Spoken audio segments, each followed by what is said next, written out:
UP के अलीगढ़ का रहने वाला देवेंद्र शर्मा रोजी रोटी की तलाश में हरियाणा से फरीदाबाद आया था। फरीदाबाद दिल्ली एनसीआर का एक महत्वपूर्ण शहर है, जहाँ पर कई सारी फैक्ट्रीज हैं।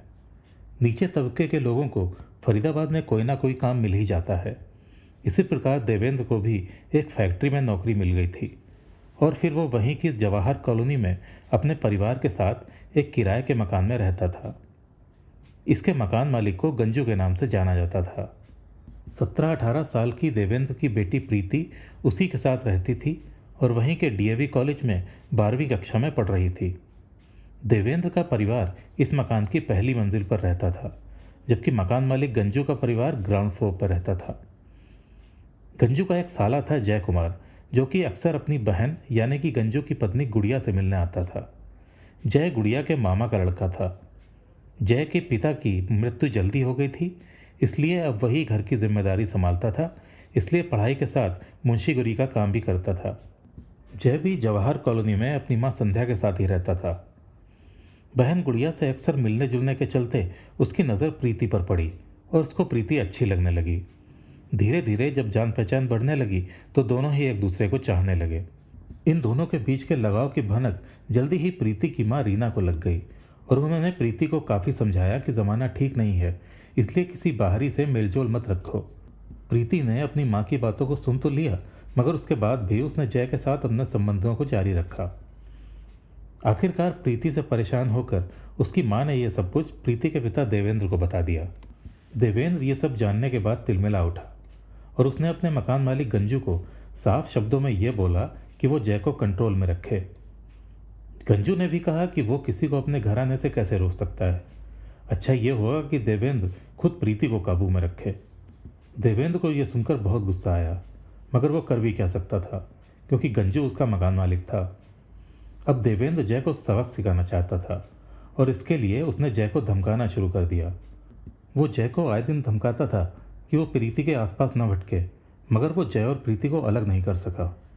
इसी बीच प्रीति के हाफ ईयरली एग्ज़ाम्स का समय आ गया, जो उसको अलीगढ़ उसके मामा के यहाँ से देने थे। एग्ज़ाम देने के बाद जब एक दिन प्रीति के मामा मामी एक शादी में चले गए तो घर में कोई भी नहीं होने के चलते जय प्रीति से मिलने आया। वो रात उन दोनों ने साथ में बिताई और ये भी भूल गए कि मामा मामी को वापस भी आना था। मामा मामी ने वापस आकर दरवाज़ा खटखटाया तो वो दोनों प्रीति और जय को देखकर सन्न रह गए। उनके ये पूछने पर कि ये लड़का कौन है, प्रीति ने बताया कि ये जय है, उसके फरीदाबाद वाले मकान मालिक का साला। प्रीति के मामा को कुछ शक सा हुआ कि ज़रूर इन दोनों के बीच कुछ हुआ होगा और इसी के चलते उसने जय के साथ मारपीट की और एक कमरे में बंद करके प्रीति के पिता देवेंद्र को फ़ोन करके सारा किस्सा सुनाया। देवेंद्र उस समय रुद्रपुर में था और उसने ये कहा कि जब तक वो अलीगढ़ ना पहुँचे जय को कहीं जाने मत देना। प्रीति ने भी मामा से बहुत मिन्नतें की कि वो जय को छोड़ दे, मगर उन्होंने एक नहीं सुनी। देवेंद्र पूरा मूड बनाकर अलीगढ़ पहुंचा था। उसने ये तय कर लिया था कि जय के साथ क्या करना है, इसलिए वो अपने साथ शराब की कुछ बोतलें लेकर आया था। अलीगढ़ प्रमोद मामा के घर पहुंचने से पहले दोनों ने मिलकर खूब शराब पी और शराब पीने के बाद दोनों ने वो कमरा खोला जिसमें जय बंद था। जय ने सबके सामने ये कहा कि वो प्रीति से प्यार करता है और शादी करना चाहता है। देवेंद्र ने उसको धमकाते हुए ये बोला कि ठीक है, तुमने जो गलती आज की है सो की, आगे से मत करना। देवेंद्र ने यह भी बोला कि वो उसको रेलवे स्टेशन छोड़ के आएगा, जिससे कि वो दिल्ली वापस जा सके। जय को लगा कि शायद देवेंद्र दोनों के रिश्ते को लेकर अब मान गया है, इसलिए वो देवेंद्र और प्रमोद के साथ चला गया। उस समय तक अंधेरा हो चुका था। देवेंद्र और प्रमोद पैदल ही जय को लेकर अपने एक जानने वाले शख्स विनोद के घर पहुंचे। देवेंद्र ने विनोद को बोला कि जय उसके एक दोस्त का बेटा है और फिर वहां बैठकर प्रमोद और देवेंद्र ने खूब शराब पी। अच्छा नशा हो जाने के बाद वो लोग जय को लेकर रेलवे ट्रैक की तरफ चल पड़े। अंधेरा और अधिक हो चुका था। इससे पहले कि जय कुछ समझ पाता, दोनों ने उसको एक गड्ढे में धक्का दिया और फिर इन दोनों ने उसकी गला दबाकर हत्या कर दी।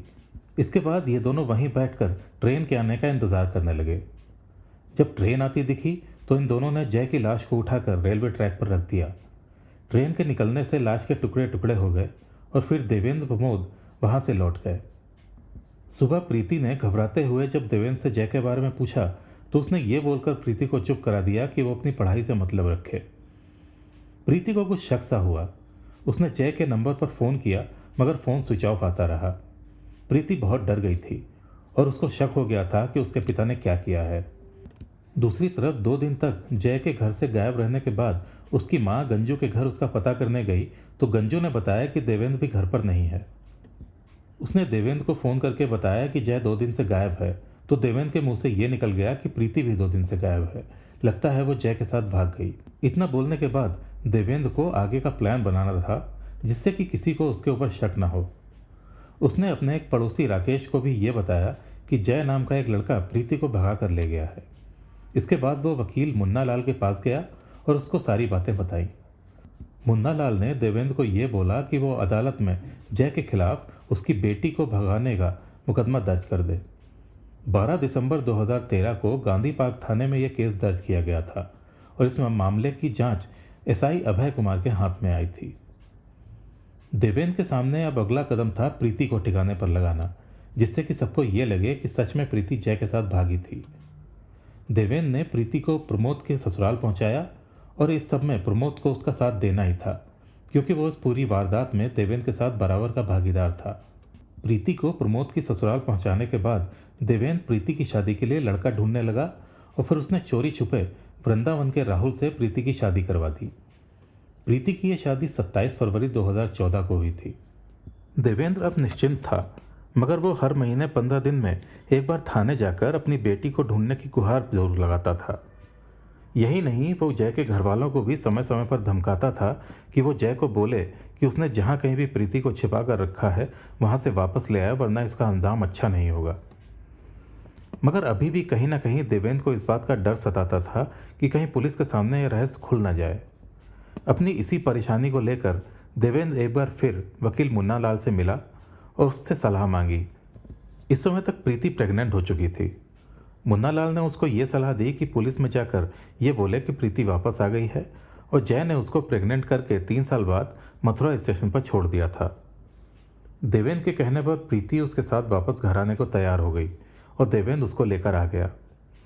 वकील ने जैसा कहा था उसी का पालन करते हुए देवेंद्र 1 सितंबर 2015 को प्रीति को एसएसपी के सामने ले गया और प्रीति ने भी उनके सामने वही सब कहा जैसा वकील ने उसको समझाया था।